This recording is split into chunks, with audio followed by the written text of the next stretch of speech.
Quick confession, I haven't gotten to read a lot of mysteries in my time. That's less for lack of wanting to, and more because just in my adult life, I haven't gotten to read as many books as I'd have liked to. And when I was younger, I was too busy reading, important stuff. Like Star Wars books. And Animorphs.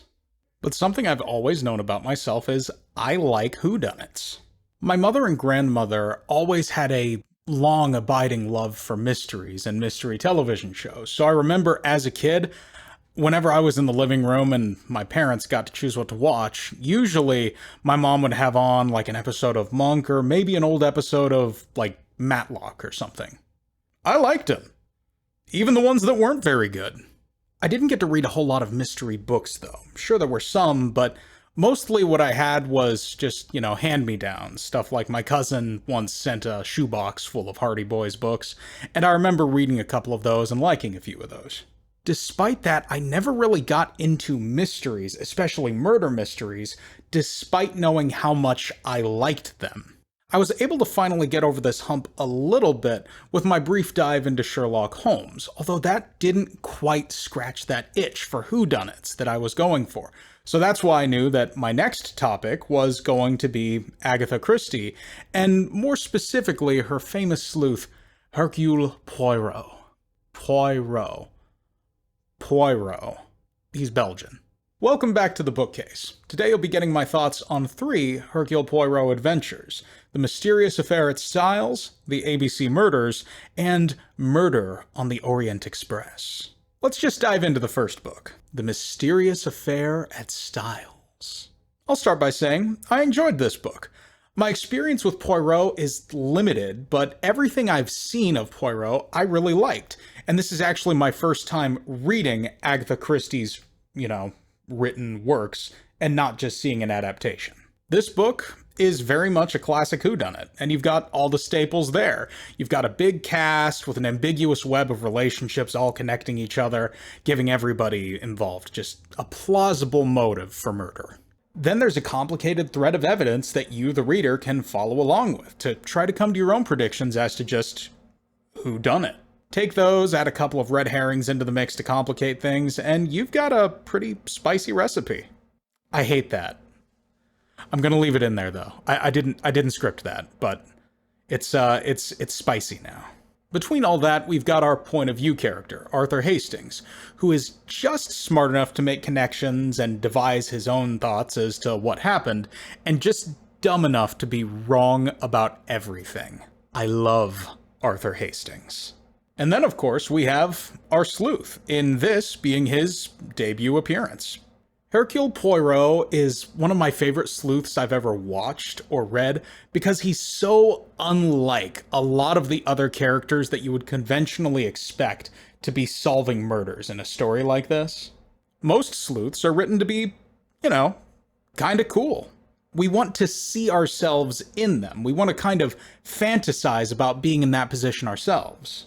This isn't to say that they are flawless, just that they are cool.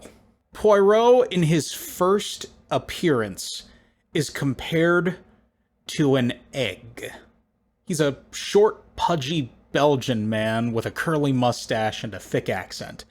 But he's also a wonderful gentleman, granted a bit tactless at times. He's prone to saying a bit too much and offending someone's sensibilities, but he's also pretty good at catching himself and coming back on the rebound to turn it into a compliment. He's generally kind. He's considerate. He's a romantic. And he's also a brilliant detective. I also really like his approach, which I think can briefly be summarized as the opposite of Sherlock Holmes. Now, this isn't to say that there aren't similarities. They're both detectives. They both go around the crime scenes, collecting and looking at the evidence, talking to witnesses, and getting a feel for what it is that's happened. The big difference is that Poirot's approach is a much more human approach, focused on people, whereas Sherlock Holmes is going to be more focused on deduction, reason, and coming to conclusions based on the information that he has objectively obtained. Poirot looks from within. He looks at all of the parties involved, and he looks at the evidence at hand, But mostly what he does is he analyzes where everybody is coming from. He ascertains their motives and their objectives, and he starts to do something that Sherlock Holmes would despise. He speculates. Simply put, he starts trying out different theories. Now, he doesn't do this irresponsibly. As he says to Hastings at one point in this book, imagination is a good servant and a bad master. The simplest explanation is always the most likely. However, that doesn't mean that he doesn't come to some pretty complicated conclusions sometimes. He also says, everything must be taken into account. If the fact will not fit the theory, let the theory go. In this book, we see Poirot coming up with ideas as to how someone who he thinks might have done it could have done it, and he tests those ideas, and it's pretty fun to watch. This is made more fun to me just by how open Poirot is with his emotions. Granted, like almost all literary sleuths, openness with emotion does not equate to openness with information. I do like, though, that we see his process in action, and we see where it works and where it doesn't work, and we see that he doesn't hang on to things that are wrong. Oftentimes, he'll have an epiphany, and based on this epiphany, he'll start to theorize, and based on those theories, he starts to sort of come to these conclusions. Basically, if this is true, then that must be true, and he starts testing this information and these theories, and just as often as he's mollified, just as often as he's correct, he's also wrong several times, and I like that the book lets him be wrong. And when he is, he'll have this momentary bit of disappointment and dejection, and afterward, he just perks right back up and moves right back along. As I said before, openness with emotion does not equal openness with information. In his own words, he likes to keep information to himself until the time which it becomes relevant. From a character perspective, this is to keep himself from tipping off any of the parties who he views as suspects. From a practical perspective, it's so he can reveal that information at the most dramatic moment. He also happens to be a romantic and a strong believer in the justice system, although he will sometimes try to bend the rules of that system in order to suit his needs, to capture whatever culprit he happens to be pursuing. He doesn't break the rules, though. He just, might try to see if the inspector can hold off for just a little bit on arresting someone, so that maybe they can collect some more evidence before they tip that party off. I just now realized I didn't have my lights lined up properly. It's fine. As for the mystery at hand, we're looking at the poisoning of a wealthy lady, with none of the parties particularly missing her and several standing to gain something from her passing. We follow Poirot as he attempts to uncover who poisoned her and how. As I said, I liked this book a lot. I really enjoyed, firstly, the character of Hastings. He's very obviously inspired by the character of John Watson. Even his background is similar. He's a military man home from the front due to an injury and recuperating during what I believe to be the First World War, although I'm sure if I'm wrong, someone will correct me on that. Hastings is great, because Hastings is kind of a moron. He's a well-meaning moron, though. And I want to emphasize, I don't mean that he's stupid. He's just smart enough to get himself into trouble when it comes to the ideas that he's kicking around in his noggin. I find that he has more agency than Watson did in any of the Sherlock Holmes stories that I read, although he fills the same role as a vessel for the reader to experience the story through. Honestly, my favorite thing about Hastings is he kind of has an overinflated opinion of himself when it comes to how he is viewed by the women around him. He is a male character being written by a female writer in the early 1900s, and maybe I'm reading too deep into this, but I feel like Christie is making fun of Hastings in these moments. What makes these moments work, and what makes them funny to me, is that Hastings is not ill-intentioned whenever he's in these situations. He's just very confident and assumes he is a catch. So when he randomly asks a woman he's only known for a few weeks to marry him to alleviate her financial woes, he's surprised when she ends up laughing him off. I just found that particularly funny. I feel like maybe, I don't know this for sure, but maybe that was a reference to at the end of the Sign of Four when Watson just suddenly becomes engaged to Mary, even though they've only really known each other for just the space of this case, which didn't take that much time. They just got together. Besides this, though, he often gives the reader a chance to feel smart by being just a little slower on the uptake. The reader is constantly 1 or 2 steps behind Poirot in his calculations, but you'll feel better about yourself because you're about 4 steps ahead of wherever Hastings is. This only works because of how much information Christie gives us. While we don't get the necessary information to come to the proper conclusion until it's presented at the end of the book dramatically by Poirot, we still have information that's presented to us. We've got the same information as Hastings, and we, the readers, have the ability to come up with something a little bit more plausible and a little bit less wrong than whatever Hastings is thinking of. At the same time, this doesn't make Hastings look like he can't follow along. We're riding a very fine line here. You could actually argue that Hastings is following Poirot's method. He's just much slower and more deliberate about it and needs some cajoling to come to the right conclusions. He's also alternatively both very respectful of Poirot and very dismissive of Poirot. He's had some past experiences with the Belgian detective here and is familiar with his exploits and his methods. He often finds Poirot to be wise and sagely. Other times he finds Poirot's more fanciful theories to be unreasonable, and he more than once muses that Poirot's old age must be catching up with him. He's actually got this really condescending way of lamenting it too, which is part of what makes it funnier.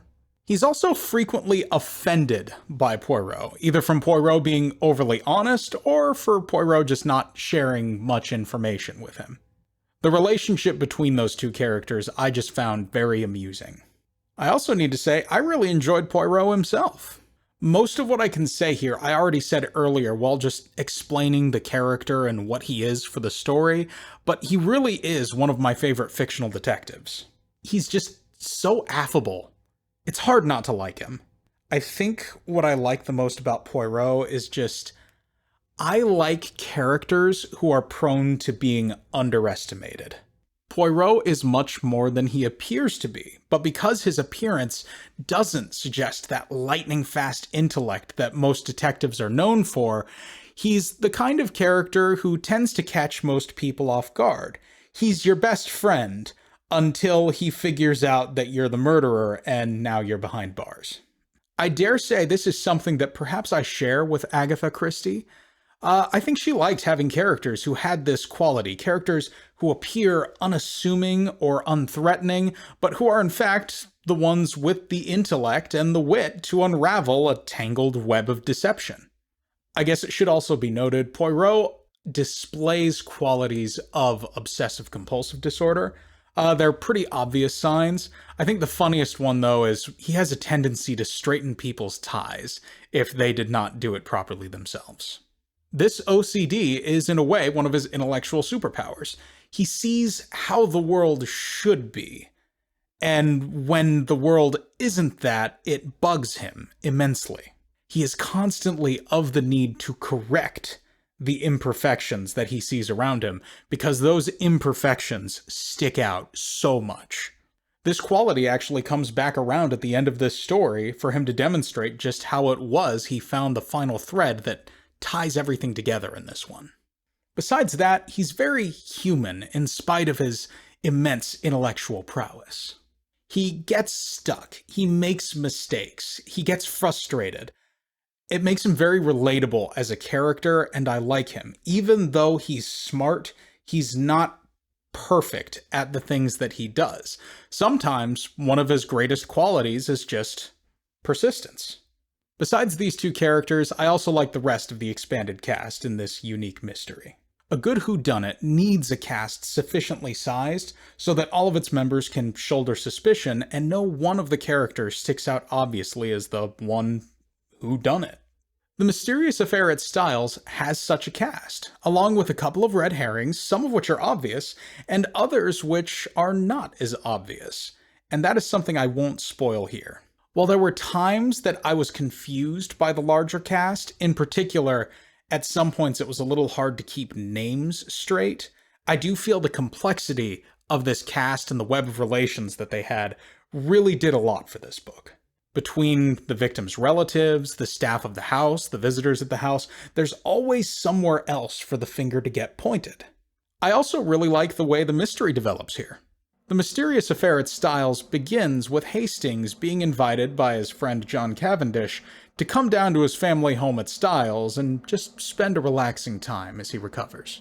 After that, we're introduced to several more characters, and then the mysterious affair in question plays out, and they find that John's stepmother, Mrs. Inglethorpe, the lady of the house, and the one who gets to decide where all of the money goes when she dies, has been poisoned and died.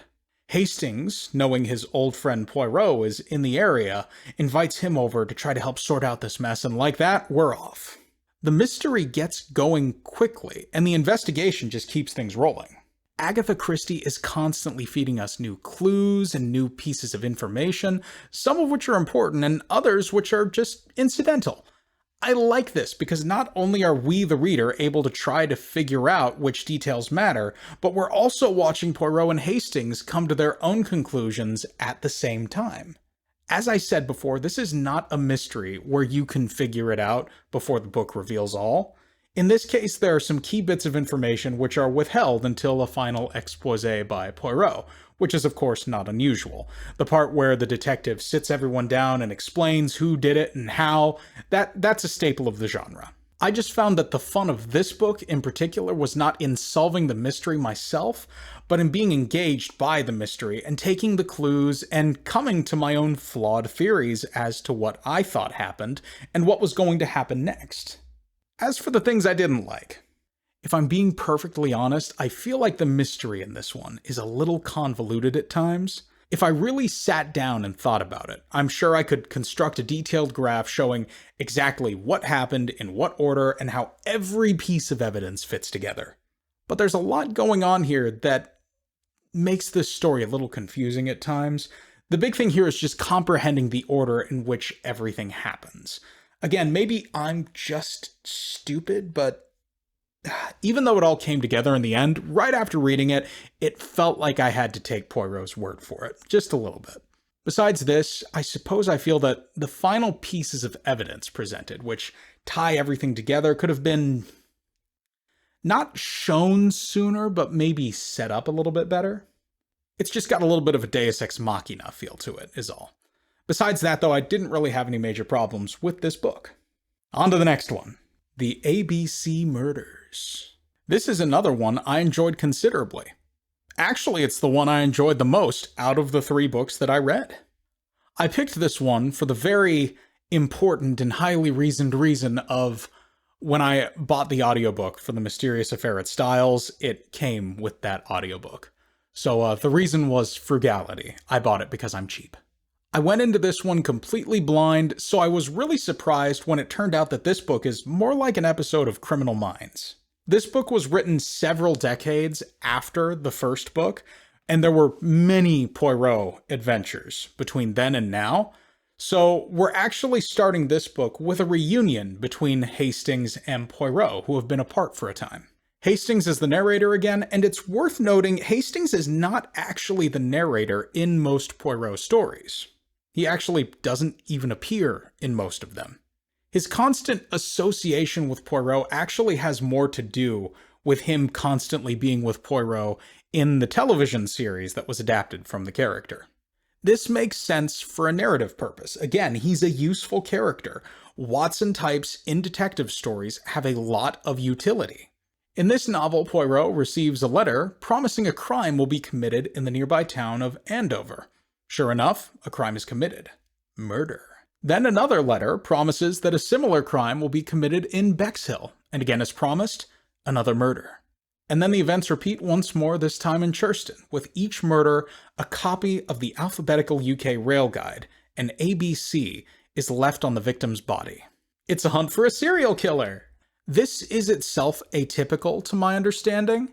It's not something that people have never thought of before at this time. Remember, Jack the Ripper was a thing. People were familiar that serial killers existed at this point. This kind of story, this serial killer hunt, though, is something that you would usually expect more in a thriller. But here it's in a whodunit shape, and The bigger question appears to be, how caught him? Again, there were a ton of things I liked in this one. This novel is a significant change of pace from The Mysterious Affair, and that's not just because of how far apart they were written from each other. In The Mysterious Affair, its styles, we could generally look at the potential motive of all of the involved parties and try to draw predictions based on that. In ABC, we don't know who the killer is, or what their motive really is. I bring this up first because this, through the whole book, is the question that Poirot is most concerned with. While Agatha Christie does have interest in the methods by which crimes are committed, I think she is clearly much more interested in the thought space of crime. What is it that drives a person to commit murder? This is why Poirot's method revolves largely around sussing out motives.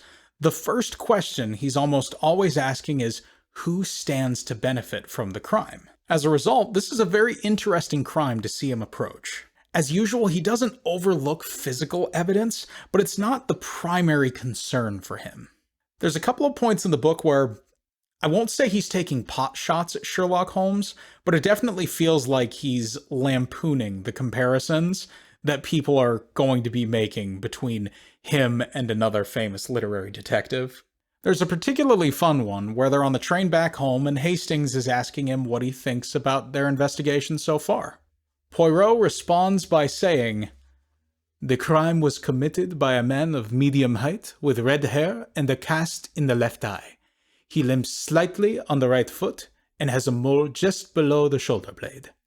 Hastings is initially confused and is wondering how Poirot could know this, and then Poirot just laughs at him mischievously. "Mon ami, what will you? You fix upon me a look of dog-like devotion, and demand of me a pronouncement a la Sherlock Holmes."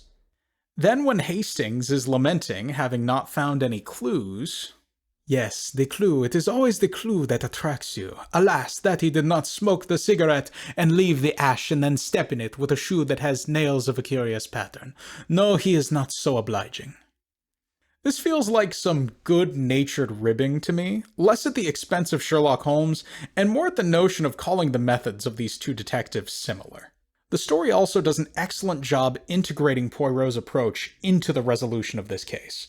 A little bit of spoiler talk here. I'll try to put a timecode below. For the most part, the ABC Murders plays out like an episode of Criminal Minds. The police assign an inspector to the case who worked another similar case and comes across as a bit self-important as a result. Things seem to be going largely straightforward. There's a serial killer they're following with an alphabetical complex, committing murders of people with a last name starting with the same letter as the city they live in, advancing through the alphabet progressively.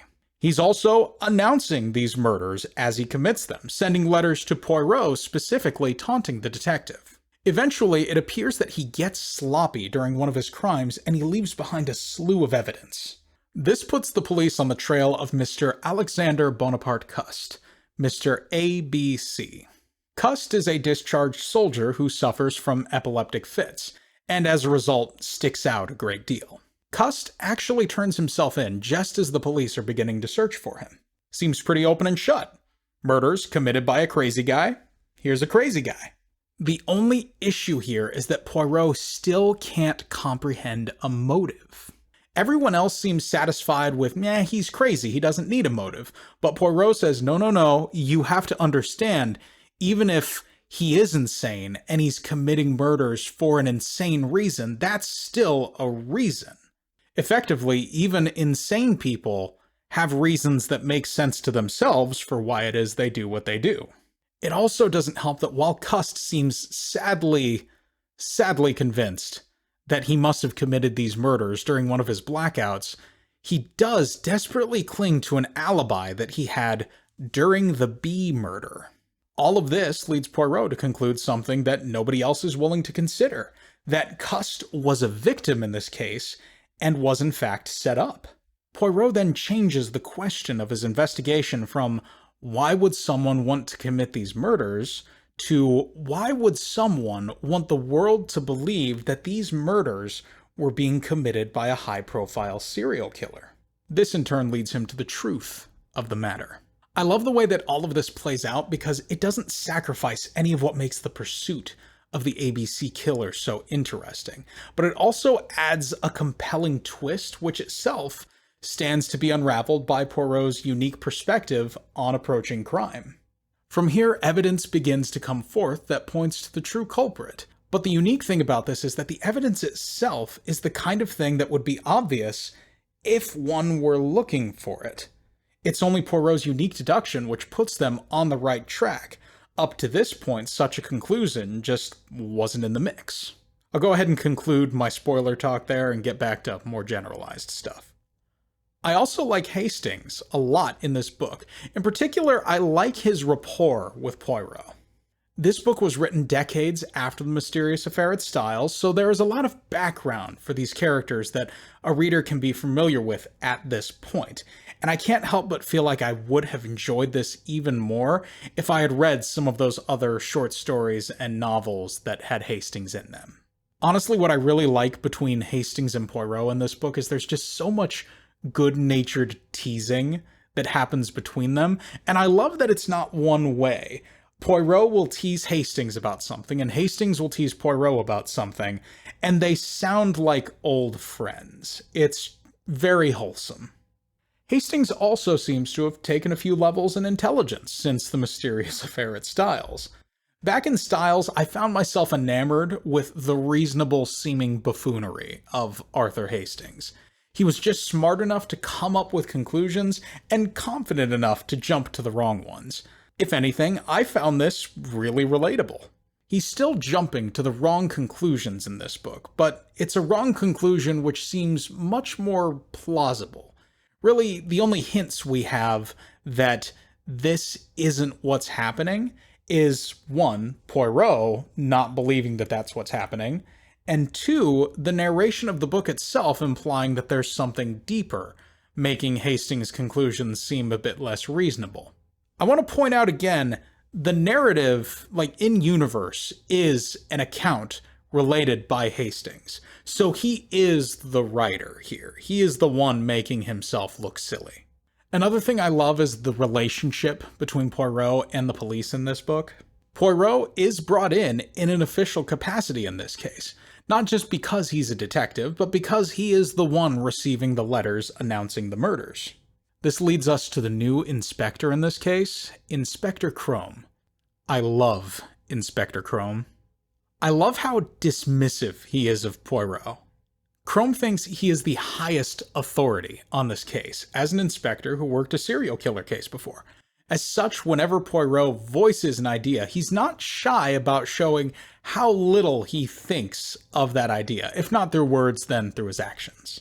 This brings us back again to one of my favorite things about Poirot. It's just how unassuming he is.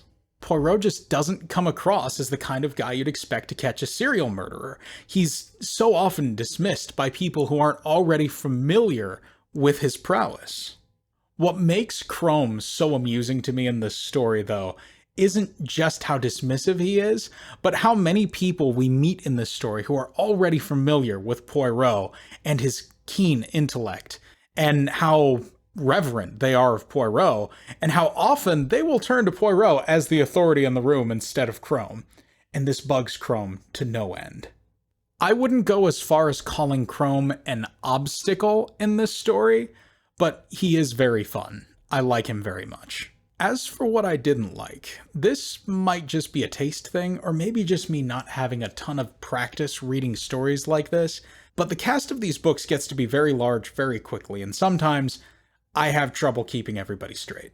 In most stories like this, the cast is filled out primarily with potential suspects, possible accomplices, red herrings, the works. In this case, our cast is made up of relationships of the deceased victims, who band together to pool their knowledge and try to assist Poirot in catching the man that killed their loved ones. The cast here actually is smaller than it was in the mysterious affair at Styles, but it was still a bit difficult for me to keep up with it. I would call this a mix of a couple of factors. First, the names of these characters are ones that wouldn't stick out to me. Or rather, their names don't stick very well to the faces I come up with for them in my head. Second, since these are relatively short books, character introductions are often done very quickly, so we can get moving on with the story. And third, Maybe I'm just a bit scatterbrained. Never underestimate the impact of user error. Besides that, though, I enjoyed this book a lot. ABC Murders, certified banger. Again, my favorite of the three. Then we have Murder on the Orient Express. This book and Death on the Nile are usually the two big Poirot stories that get brought up. It's regarded as one of the greatest mysteries ever put to pen.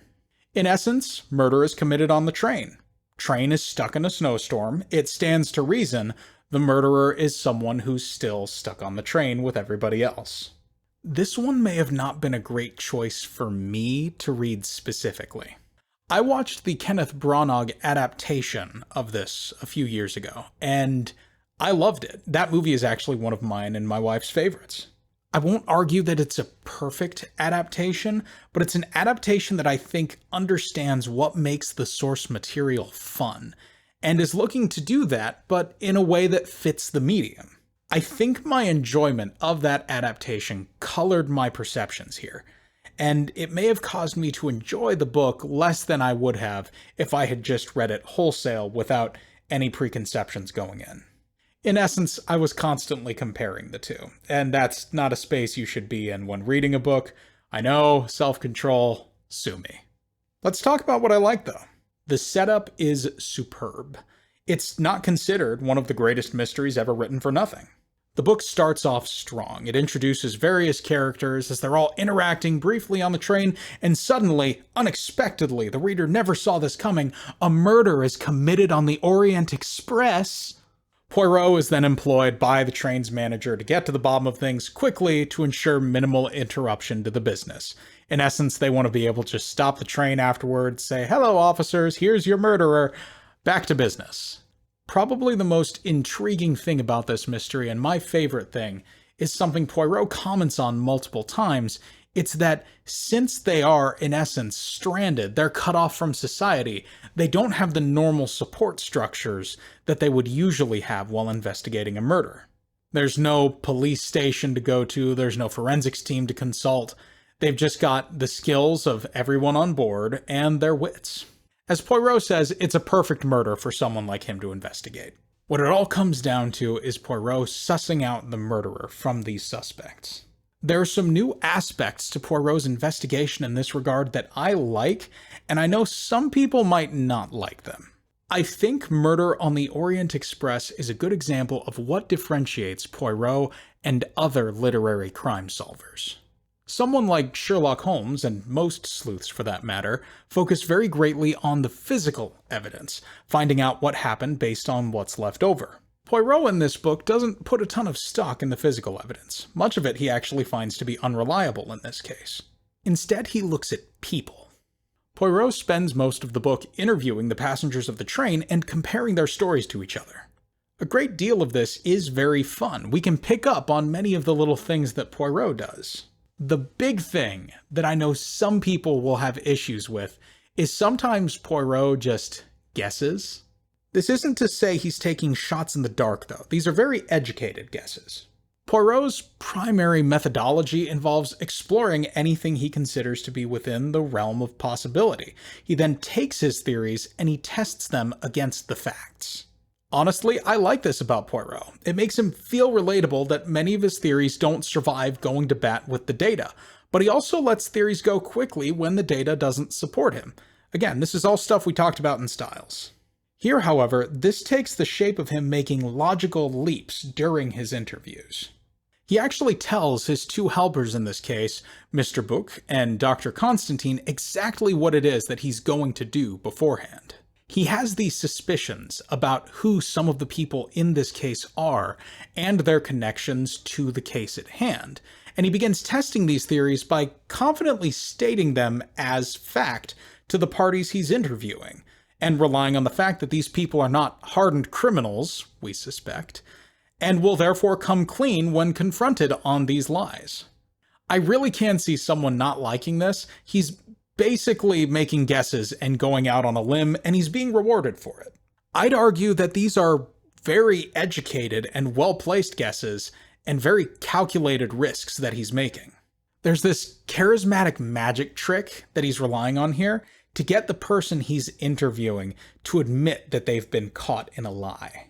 If he fails, he's effectively lost credibility with this witness. And really that's what this is all about. It's about abusing that credibility to get something out of them, making them think that this thing coming true, this thing coming out, is just a foregone conclusion. I also like the way that the mystery itself unfolds. Without spoiling too much for a 90-year-old book, the murder is very quickly determined to have some connection with a sensational kidnapping and murder comparable to the real-life Lindbergh kidnapping, from which inspiration was drawn. It's learned that the victim was the escaped perpetrator of that crime. After that, it's learned many of the passengers on that train sharing that car with him also had a connection, if not to the case, then to the family who were his victims so many years ago. And so the plot thickens. Poirot's stories are always very concerned with the question of motive, so it's a good thing that the motive being explored here is a very particularly personal one. It's all very compelling. Then there's what I didn't like. Some of what I didn't like honestly just has to do with my own personal enjoyment of the movie. So let's talk about that for a moment. I would argue that the recent Murder on the Orient Express film is a very good adaptation of the work. For the most part. Its most glaring flaw is honestly Kenneth Branagh is just too cool to be Poirot sometimes. It's not that Poirot lacks charisma, but the movie keeps trying to make him cool, and I feel like that misses the point of the character, just a bit. Aside from that, though, the film does a very good job translating the material to the screen in a way which emphasizes what makes the book so good. The changes that are made are usually made to either give characters more to do, or more information with their background, or just to tighten up the story in general. Probably the most striking change, and a change that I consider to be for the better, is the change of the character of Colonel Arbuthnot to Dr. Arbuthnot in the film. This is used to give some additional depth to Arbuthnot, and it also allows the story to cut an extraneous character, Dr. Constantine. In the book, Poirot has two sort of Watson characters, Mr. Book and Dr. Constantine, following him around, but by making Arbuthnot a doctor, now we're able to cut one of those characters out who was a little extraneous to begin with. Besides that, the fact that our doctor, who is giving us information on the autopsy now, also happens to be a suspect, I think that's an element that makes the story just a little bit more interesting. Back to the book. What I suppose I want to say is, there's some messy aspects to this mystery, which I feel like I wouldn't have noticed if I had not watched the film, which goes to great lengths to tighten things up. In particular, the pacing of the last third of this book goes very quickly. Everything begins to materialize and come together all at once after all of this uncertainty, and I feel I wouldn't have noticed this if I hadn't already seen the film several times. The other thing I think I might have still actually had an issue with if I hadn't seen the film is the interviews. For the entire middle section of this book, it's like 100 pages, Poirot interviews the passengers who were aboard the coach the night the victim was murdered. And it's not to say that these interviews don't have good dialogue and interplay in them, as most of them do, but they just go on for so long and they're all back to back and in the same room. Even in mysteries like this, I find it healthy for the pacing just to have the story be on the move, as it were. Not that there needs to be action and thrills, but just that sitting in the same setting with Poirot and Book and Constantine for so long, it gets a bit samey after a while. There was a part where I had to force myself to keep reading, and it was during the interviews. I didn't have that problem for the rest of this read-through. Again, I want to stress this was good material. I just think it needed a little bit of spicing up. All in all, I enjoyed Murder on the Orient Express. I enjoyed reading it. It's just weird that despite this being one of the greatest mysteries ever written, I actually enjoyed the other two books I read for this project more. Again, it's not one of the greatest mysteries ever written for nothing. I give it a recommendation. Just, if you're going to read one of these three, read the ABC Murders. That one's the best one. And there you have my thoughts on all three. Despite a bit of a slump there at the end, I really did enjoy my time with Poirot. and I'm definitely going to be coming back to these books, and probably just to Christie in general in the future. I've got some other plans for now that you're just going to have to stay posted for, but I'm looking forward to it. Thanks again for watching, even if you're just putting me on the background like a podcast or something. I appreciate it, always. If you enjoyed hearing my thoughts, I might appreciate it even more if you left a like or a subscribe. Let us know what you think in the comments too. Let's see. Question of the day is on my iPad. I forgot where I put it. What do you look for in a sleuth when you are reading or watching a mystery? I think I've made it pretty clear what my preferences are here. I like unassuming characters who are more than they appear to be. But let me know what you like in the comments. Until next time, I'm Steven. This is The Bookcase. Now go have fun reading something.